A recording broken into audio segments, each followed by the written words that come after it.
the same people. I want to welcome Scott Ambler. Scott is the consulting methodologist at Ambisoft. It's a leading evolution of Agile data and Agile modeling methods that Scott is implementing with his clients. And he does this internationally. He's a keynote speaker, and he's the co-author of over 20 books. Hey, Scott, welcome to the show today. I'm so glad to have you. Yeah, thanks, Jeff. It's great to be here. I appreciate being invited, and let's jump in. Let's see what I've got to talk about here. Absolutely. Go ahead. Take the stage. Okay. So hopefully you can see my slides here. Let me just fix things for myself. Okay. I don't need to see myself. So what I'd like to talk about today and share some ideas with you about is enterprise data.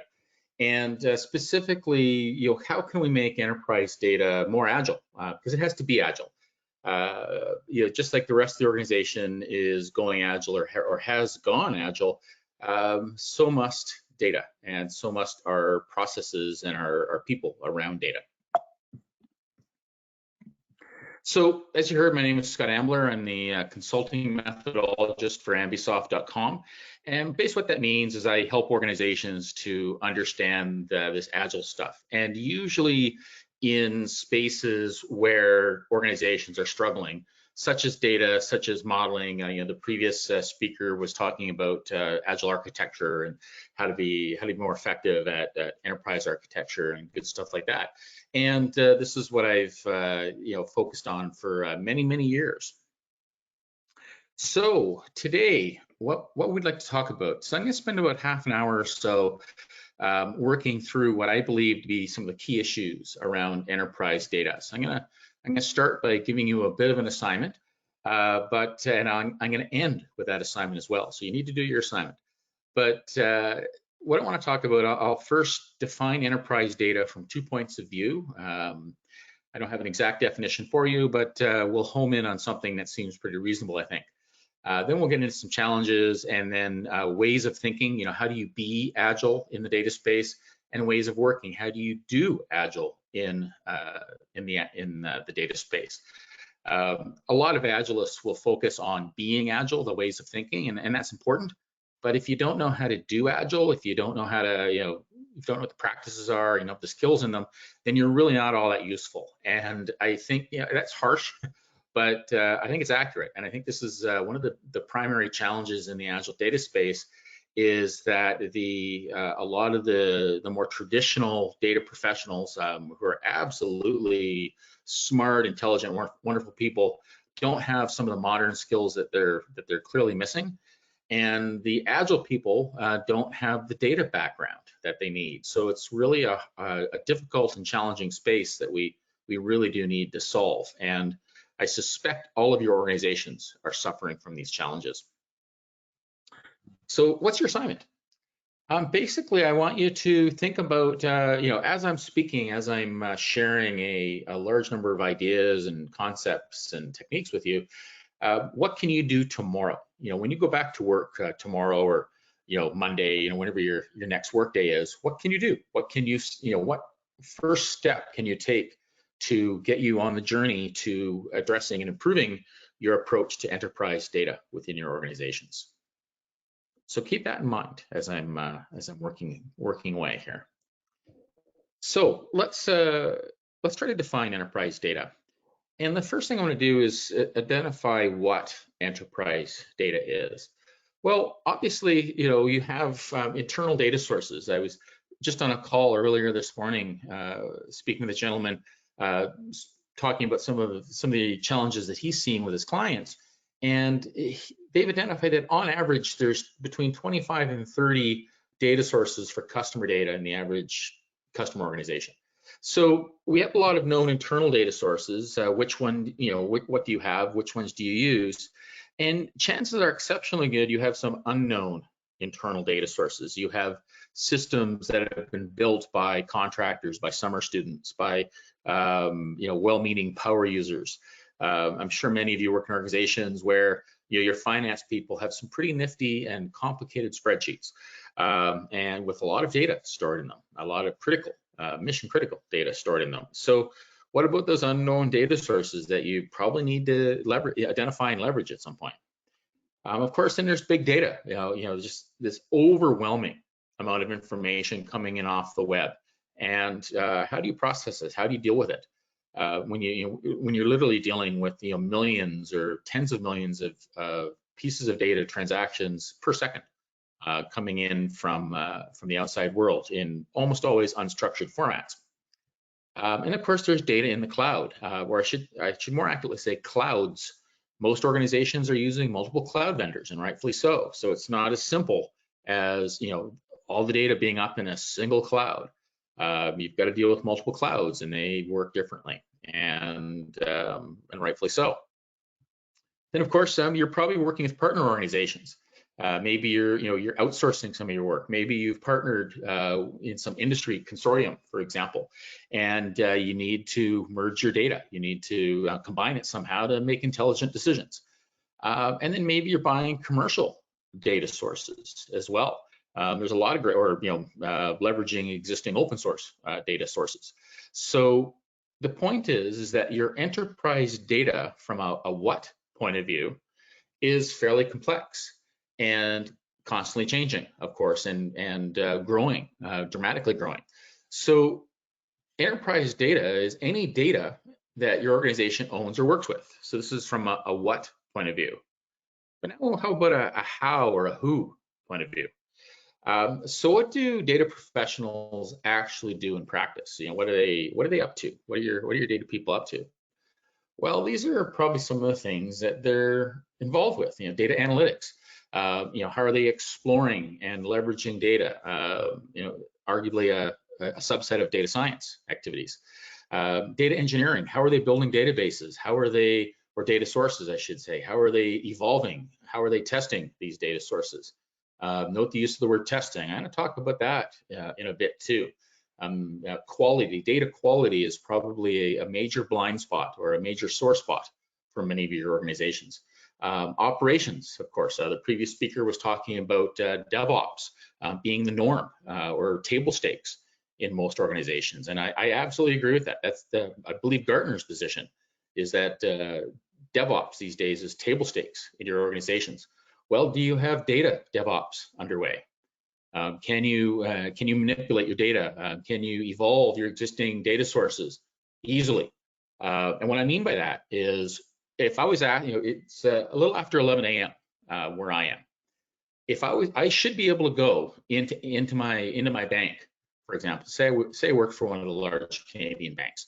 I should be able to go into the bank and assuming that I'm an employee there, and I should be able to say, I want to change a production database this afternoon and roll it into production by the end of today. I want to rename a column, for example. I should be able to do that. That's a trivial thing, by the way. Renaming a column is an absolutely trivial thing to do. At least it should be. So I should be able to achieve at least be able to achieve trivial things. And if your organization can't do that safely, of course, like any idiot can, change can rename a column, but do it without breaking a bunch of things is what I really need to be up to. If I can't do that, then I really can't accomplish. If I can't accomplish trivial things, chances are pretty good I'm going to struggle to accomplish things of value. So we really need to up our game. And I don't know why I'd want to rename a column, but if I can't do that, then chances are pretty good I can't do really value-added things. And of course, data governance and governance. You are being governed, and you deserve to be governed well. So this should be your data governance should be effective. Data stewardship as well. Who's responsible for guiding and stewarding the data in your organization, or at least subdomains of data within your organization. So from a who or a how point of view, enterprise data addresses the activities and processes required to help an organization to work with their data in context. And I'm gonna talk about context in a few minutes as well. Every organization, every team is different, and even more challenging. They're constantly changing as well. So one size does not fit all. So if you're desperately hoping for what's my magic secret recipe for enterprise data? Sorry, I don't have one. My advice is it depends, and you need to tailor your approach for the situation that you face, and be prepared to evolve your approach as your situation evolves. So what are some of the challenges with enterprise data? What are we actually facing here? So I think there's a lot of challenges. I sort of like this image because in many organizations, your house really is on fire, at least from a data point of view. You're probably struggling. You're struggling to react. You're struggling to evolve. You're struggling to make good, sound business decisions. Everybody talks about data-driven decisions, and yet the data tends to be a mess. It tends to be difficult to access. It tends to be inconsistent. If you even know, if you have the data or if you know where it is, and if you know what to do with it, what it means. So there's a lot of challenges here, and how are we going to overcome them? I was recently at the Agile 2022 conference in Nashville. It was a great event, but easily half the talks that I attended, they talked about data-driven somehow. This great technique for product management depends on data-driven decisions, or this great technique for portfolio management depends on data-driven decisions, or for security, or for this or for that depends on data-driven decision making. Sure, yeah, totally. I completely agree with that. And yet there was never any coherent discussion of how to get that data. So if you can't get the data, if you can't trust the data, you got a serious problem. I won't go into AI here at all, but AI is basically a garbage in, garbage out type of a scenario. AI completely and utterly depends on reasonably clean and quality data. So if your organizations want to apply AI technologies, and I hope you are, then you need to solve your data challenges. So what are some of them? First of all, data technical debt, just poor quality data. It's interesting that data, when people talk about technical debt, they often talk about it in terms of code or in terms of system architectures, like poor quality challenges there. They rarely talk about data quality challenges, and yet data quality is almost always the biggest quality problem faced by an organization. Are you even measuring your data quality within your organization? That's a harsh question to be asking, but if you're not, then chances are pretty good you're swimming in data technical debt, and you don't even know how badly it is. The data deluge, big data. It's just incredible amounts of data, incredible amounts of volumes, and it's just increasing. It's just getting faster. That's not going to stop at all. It's more and more and more and more and more. Legacy data infrastructures, they're crumbling. You've got all these disparate systems. When you've got earlier, I was talking about this gentleman with, on average, his customers have 25 to 30 sources for customer data. That's problematic. We need to do a little bit of refactoring, but we need to pay down that technical debt. We got some issues there. Increasing demand for data. Like I was saying, I was at the Agile conference. Everybody was talking about data-driven decisions, and yet not really talking about any sort of coherent strategy for how to get that data. So it's just getting more. It's all about more. The increasing pace of change, everything's speeding up, as we know. I'm sure you've heard everybody talking about VUCA and all those good sorts of things. Get used to it. Is my advice. The traditional data culture struggles in the Agile community. From an Agile point of view, they're struggling. A lot of the techniques of the 1970s, 1980s sort of worked back then, but as we know, we can just look at what's happened. They've led to significant data quality challenges. They're struggling to react. They're struggling to address the data quality problems. So we really do need to rethink some of our culture and some of our ways of thinking. And then I'm sure I've just hit that. This is just the tip of the iceberg, or just the beginning of the fire in this case. So there's many more. I'm sure your organizations are suffering from more challenges as well. Just in case that wasn't enough. So let's start thinking, what can we do to fix and address some of these challenges that we face? So how can you be agile in the data space? How can you, what's your way of thinking, your mindset shift that you require? So this is something that I've worked on for almost 2 decades now in the Agile data method. And we've identified a collection of philosophies that describe ways of thinking for data professionals. So not in any order. The first one is to look beyond data. So this is an enterprise architecture conference. I don't need to preach to the choir on this one, but there's more to architecture. There's more to your organization than just data. Many data, and I agree with this. Many data professionals will tell you that data is the lifeblood of your organization, and it really is.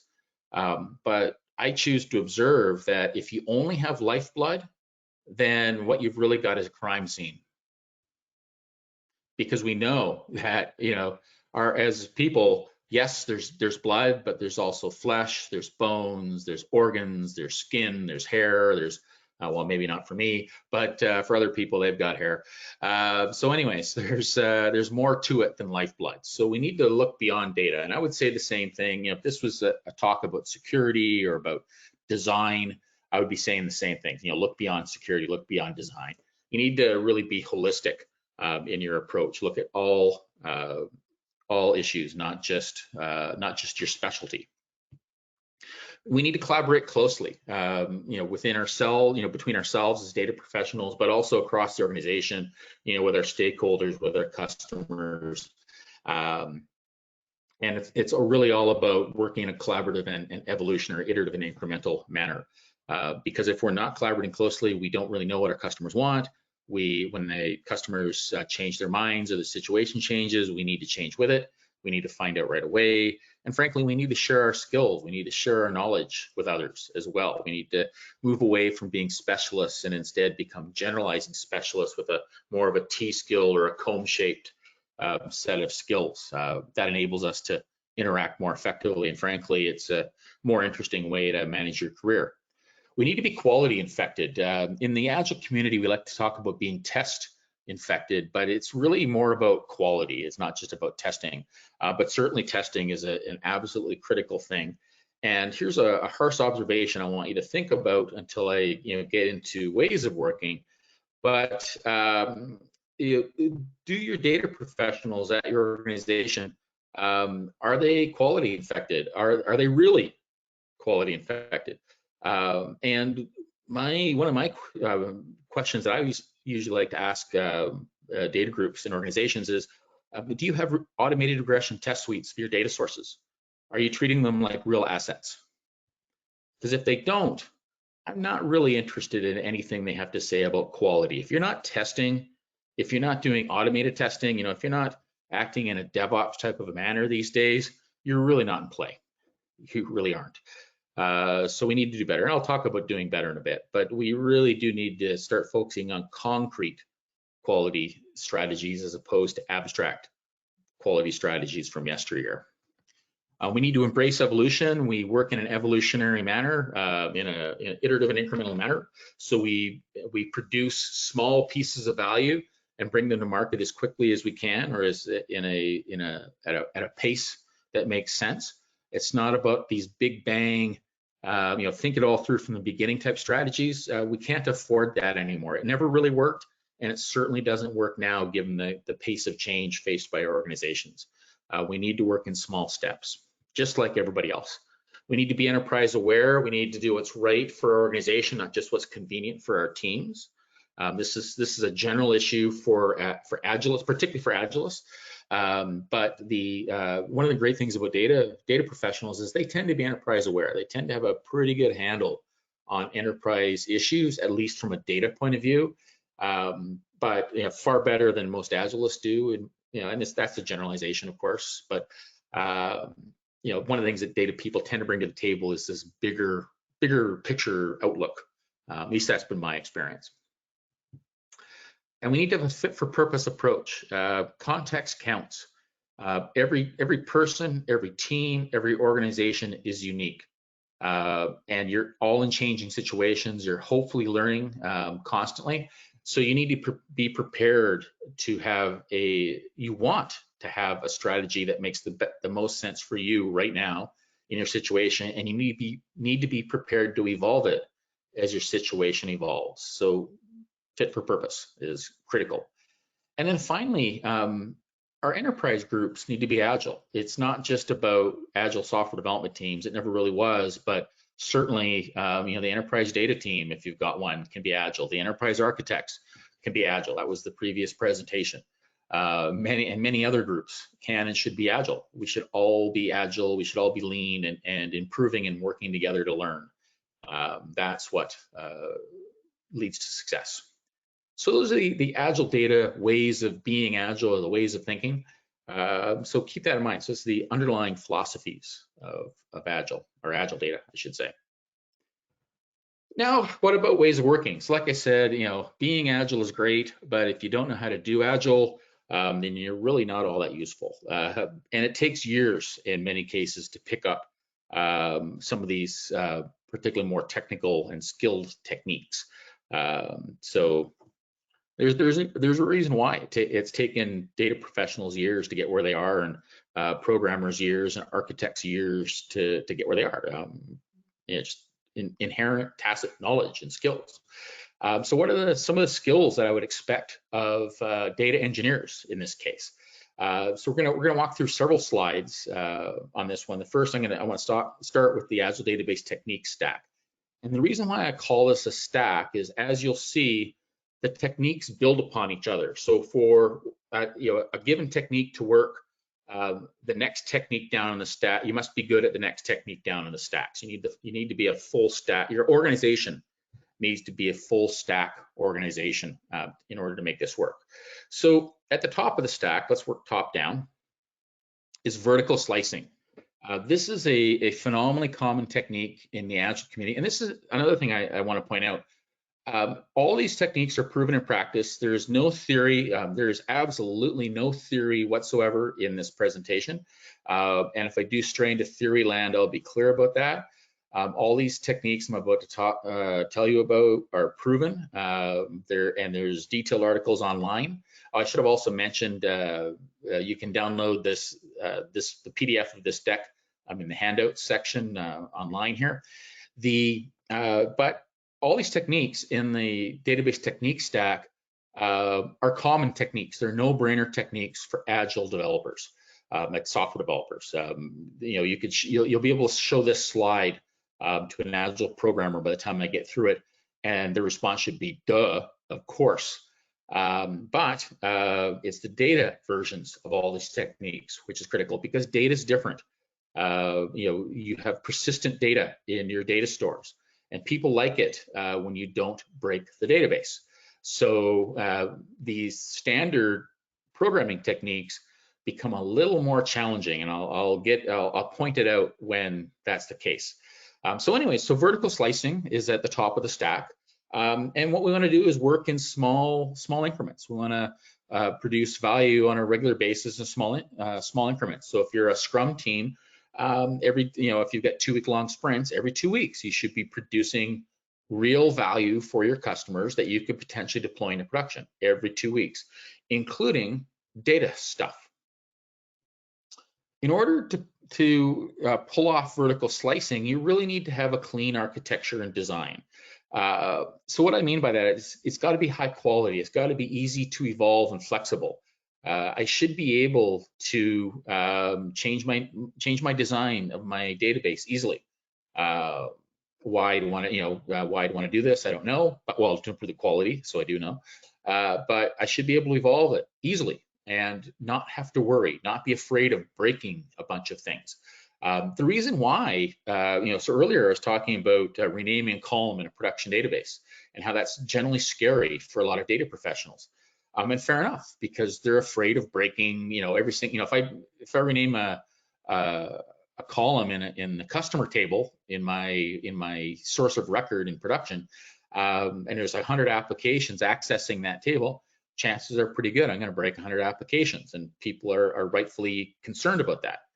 Well, why do you break 100 applications? It's because of high coupling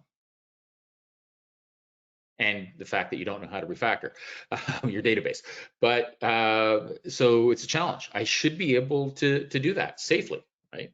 Just like I can change my source code safely, it's a no-brainer. I should be able to change my database schemas and my data itself safely. So anyways, I should have clean architecture and design. But in order to pull that off in an Agile space, I really need to be able to do Agile data modeling. And Agile data modeling is, well, data modeling, but it's done in a highly collaborative, iterative, and incremental manner. So just like I'm doing work in small increments, the implication of that is if there's data involved in this value, so I'm bringing new functionality, new reports, new something to my customers, chances are pretty good my data schema, my databases, my data sources need to evolve to support this new value, or to support existing value in a new way, perhaps, right? Depending on the situation. So I need to be able to model that and explore that new value in an Agile manner. So there's nothing special about data modeling. I should be able to do Agile data modeling. Well, to pull that off, I need to be able to safely evolve what it is that I'm modeling. Because it's, frankly, anybody can do Agile data modeling. It's, draw bubbles, connect by lines, and good stuff like that, right? No big deal. But it's doing it and not breaking what you're modeling is the critical thing. So I need to be able to refactor, to evolve these databases or data sources safely. Well, how do I do refactoring safely? Well, I need to be able to do automated regression testing because I should be able to make a change, run my test suite, and then see if I broke anything. So if I broke something, then either I back the change out or I fix whatever I broke, and I do the work to get it done. If everybody could go on mute, I'd appreciate it.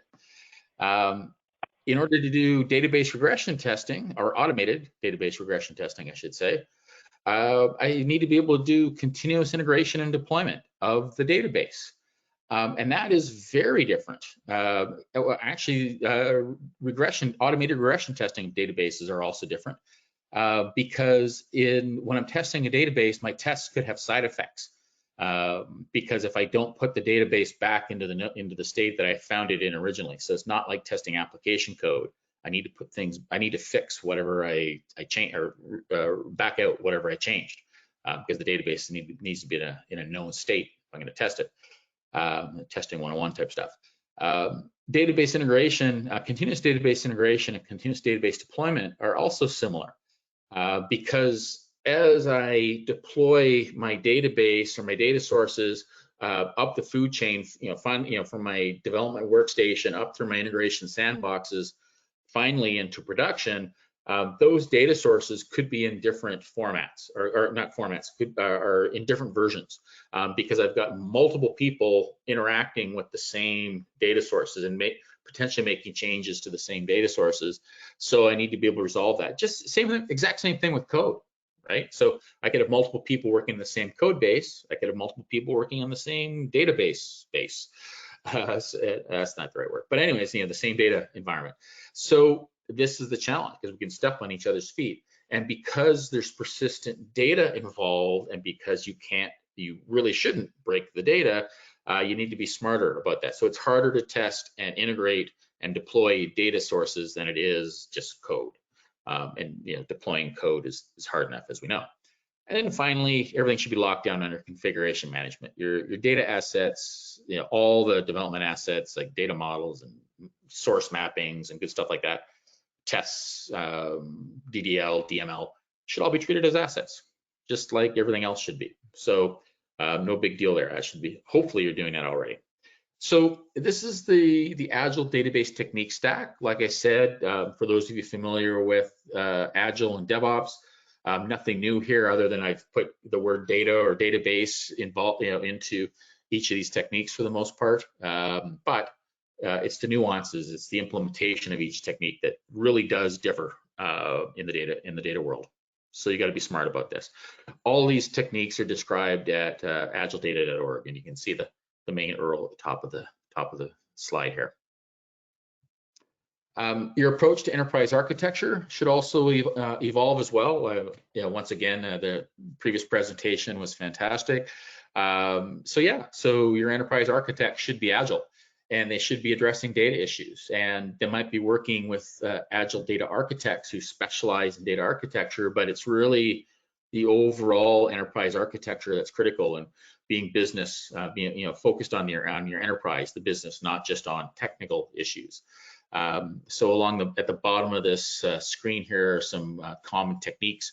Working in an evolutionary manner, working in a very collaborative manner, so not just throwing your architecture assets over the wall and hoping that teams and the business follows them, but actually actively working with them. All stuff from the previous presentations. Architects should also implement. This tends to be a bit radical, but the reality is that software teams generally won't listen to architects if they don't have their technical chops still. You might not be an expert coder, but you should, but if you're advising a team to do something, you should understand and have basic skills in what that team is trying to achieve. And particularly the software teams, they're harsh. They're not going to listen to you. If you're not a software person, it's just that simple. And the previous speaker was basically getting at this sort of thing too, right? Enterprise architects need to have business domain knowledge. They need to be able to talk the business with the business folks. Otherwise, they won't be listened to as well, right? You need to understand your customer. The customer might be the business, might be software teams, might be somebody else. But if you can't interact with them effectively, they're not going to listen to you. They're not going to follow your probably pretty darn good advice. And a few other techniques, ways of working that I found critical over the years. Active stakeholder participation, working side by side with your stakeholders, with your customers. This is a fundamental agile modeling technique based on user-centered design. User-centered design and participatory design strategies from the early 90s. The design community is big on this stuff, has been for the last few years. Look ahead data analysis. The reality is sometimes you cannot do the data. If you're working in a 2-week sprint, it might take you more than 2 weeks to do the data analysis that you need to understand the source data and understand how you're going to manipulate that data. I've worked on business data warehousing, business intelligence teams where it took on average 6 to 8 weeks of solid data analysis to understand the source data, just to do on average a single report or produce a single view, like a reporting view into the data. 6 to 8 weeks. That was just nasty, complex data that they were dealing with. So yeah, it didn't fit into a 2-week sprint, and there was none of the usual agile rhetoric worked for them. So they had to do look ahead analysis. They had to have data analysts, data scientists working with the data sources almost 2 months in advance before they could get it to the point where the data engineers could actually build that report or that view, or take that data and put it in the data mart, or whatever it is that was appropriate to do. It's just the reality that we face.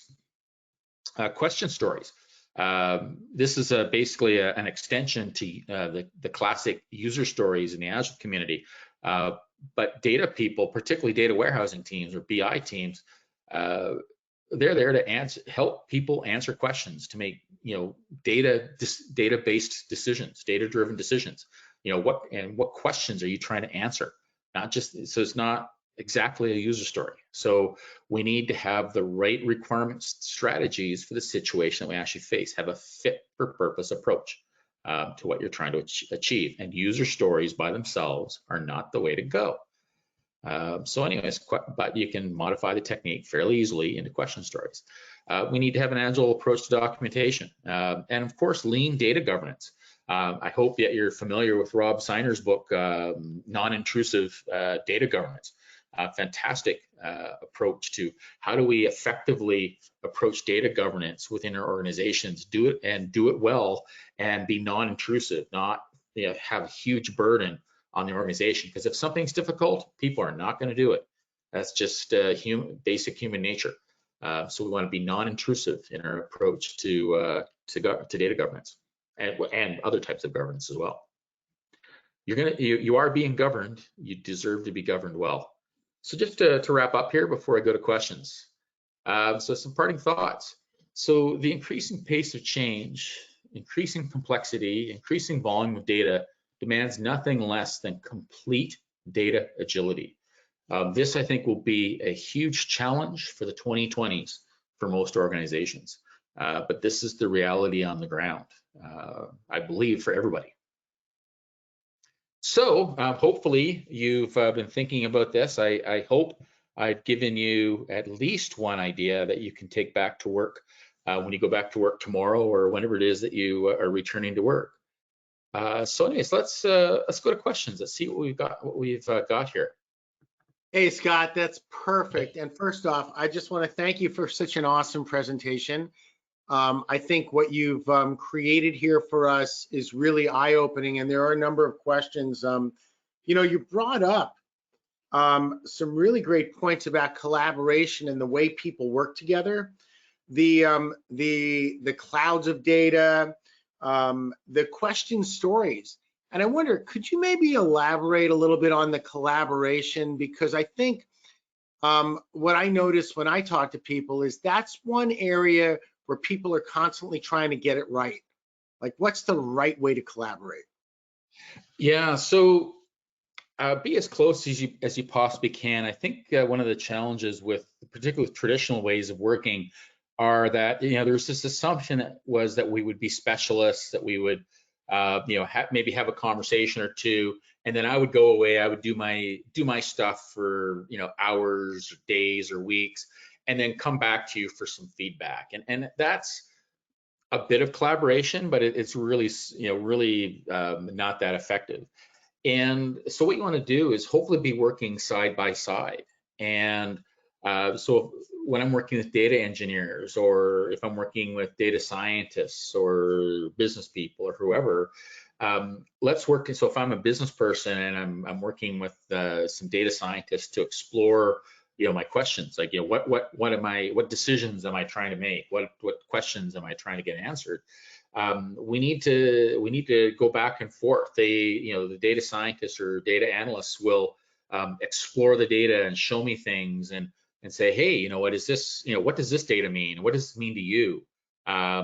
Is this the right source? Is this the best data for answering this type of question? And we need to go back and forth on that because I might know the business, but I don't really know the source data, and I probably don't have the skills to really play with the data in any sort of and explore the data. So I need the data scientist or the data analyst to bring their skills to the table, but they don't know the business, and they certainly can't read my mind. So they need to, we need to have a coherent conversation and pick up skills from each other. This is one of the wonderful things about pairing or having triads. There's a pattern in the Agile community called the three amigos, where you have a business person with a developer and a tester.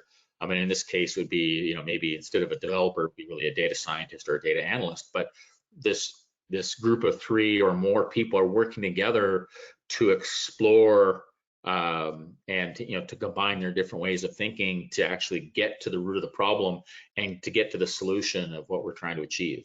And so it's these highly collaborative, evolutionary ways of going. Because the thing is that the situation is going to change. And as a business person, I'm not going to be able to describe well what I want, but I can maybe, but once I see it, I might be able to give you feedback, which is why we have to play and explore and figure out, what data do we actually have? What question am I really trying to answer? Because I might be thinking one thing, but then when I start exploring the data, it's like, wow, we've got, geez, now that I look at this, we really should be thinking about this. Forget this stuff I was talking about 5 minutes ago. So That's great. Yeah, I love it, Scott. That's really helpful. I think what I'm just taking away from that answer is, in a nutshell, it's not just about what the data is and who you're communicating with. It's also how does that communication work and is that effective? So I think that's something definitely to be looking at. And then you talked a lot about like the lagging data people, right? The people that work in data and how they've maybe resisted Agile for 20 years and now they're coming around to it. Are you finding they're open today where they might not have been in the past, and or that this is something they want to take on? Yeah, so it's getting better. It always depends, right? Different people, everybody's different. Some people like love this stuff and they jump right in, often because they've already been doing it, and they're more like data engineers rather than analysts. But it's also an issue of they don't really have any choice anymore. The organization, things are changing too quickly, and the business no longer is willing to tolerate some of these excuses that they keep hearing, and sometimes for decades.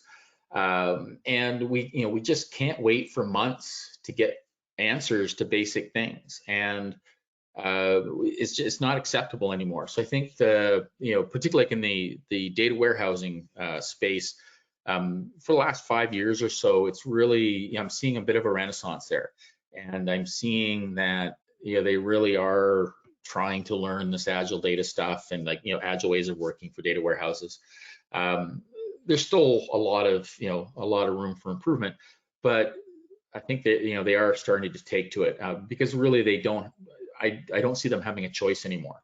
And there's other areas in organizations too where they're sort of in the same boat. They were the laggards, and they sort of stepped back and said, no, we're special. But now what's happening is there's many organizations that have addressed these issues, so the excuses no longer hold water. It's like, well, wait a minute, what this organization down the street, they've clearly nailed this. Why did the rule, why can't we do the same sort of thing? Why can't we do this as well? And so I think the business is catching on that it is in fact possible and highly desirable for data professionals to be working in a more agile manner. But also, to be fair, they've got a huge problem on their hands, right? The huge amounts of data technical debt, and it's going to take them years to dig their way out. And you got to get going on it now. The best time to start is today. And it's really easy for me to talk about how you should have an automated regression test suite for your database. But this is like the way it was 20 years ago for agile teams, right? Where everybody's talking about how we need to have an automated regression test suite for our code. Well, 20 years ago, very few organizations had that, and it was a huge investment to get to the point where they had their application code was actually being tested properly. And many of you might still not be there yet, but for many organizations, they have gotten there. Well, it's the exact same thing for the database stuff, right? So yes, you probably don't have the regression test suite that you need, but you could start investing. You could start investing in it right now, and 5 years from now, you'll probably be in a lot better shape. Yeah, I think it goes, certainly to say that, hey, if you don't start now, you'll never have it, right? Exactly. So it may take a period of time to do it, but heck, we've waited 20 years to see Agile take hold throughout the organization. We're seeing it in business, we're seeing it in data, we're seeing it in other areas. Here's another question. How long does it take an organization to transition their data people over to an Agile environment? Yeah, so quick answer is it depends. It's going to depend on how big the organization is, how far along you already are, what your infrastructure, the quality of your infrastructure, how much data technical debt are you dealing with? Are you able to find coaching and training to help you? But I would expect years. The quick answer is more than likely years. You can get going on it, and certainly smaller organizations can go a lot faster than that. But the average medium-sized, large organization, it'll be multiple years. Just like it was multiple years to really transition your developers to agile ways of working as well. So because it takes time to, this is a culture shift. It requires a shift in mindset, requires a shift in skills. There's a lot to it. Yeah, it sounds to me like a good reference you just made was the one to the Agile development method and what it took to go from waterfall to Agile there. I think it sounds to me like you're saying, hey, take another look at that for your organization to see some steps that may be beneficial with data and data people. Exactly, and going eyes wide open. I would argue that the shifting the data, enterprise data, to an agile way of working is harder than shifting the developers. I think it's a harder problem, but it's absolutely critical that you do it. Just because it's hard, that's not an excuse to not do it. but it is a warning that you need to go in eyes wide open. That's perfect. Hey, Scott, I want to thank you. This has really been Sorry. enlightening. And Jeff, it's been there's one more question from Karen. Can you please see if you can answer that? Oh, sure. Thank you. Absolutely. Here we go. So what have you found at the top root are the top root causes of poor quality data? And what metrics do you recommend to measure data quality with? That's a great question. So there's a lot of potential. The first root cause, I think, is just a lack of quality practices. And I think the traditional data quality practices never really got the job done. It was all about upfront modeling, reviews, all these really ineffective strategies. And then they would throw the data model, they blush the data model and they would throw it over the wall to the developers, and the developers might follow it. Or the developers would basically ignore the data people, and then of course the data people would point, oh well, we're great, you're bad, it's all the developers' faults. Well, no, absolutely not. That is a complete abdication of authority.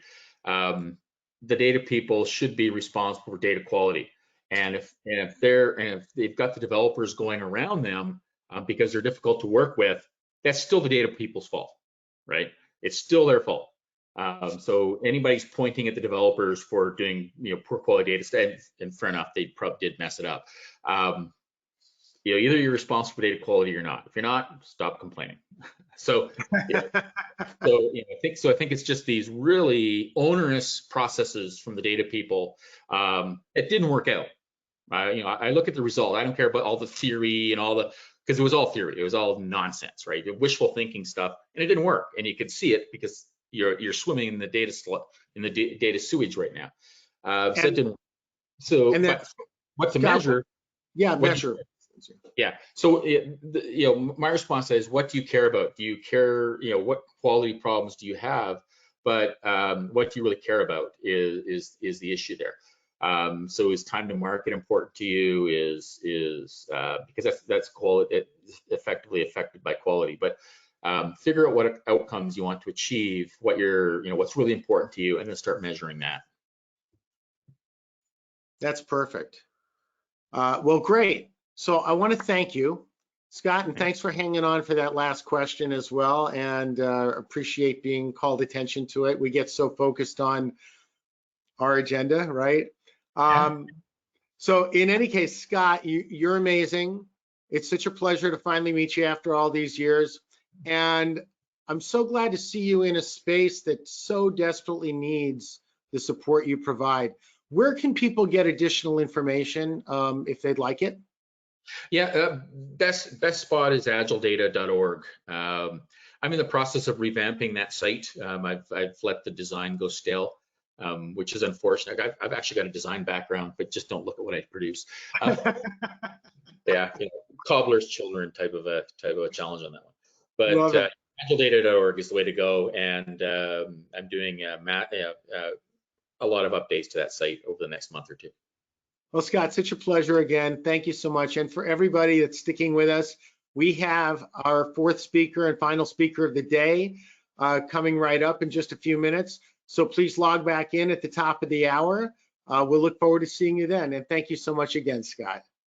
Thanks, Jeff. Great to finally meet you. Yeah. Everybody, have a great day.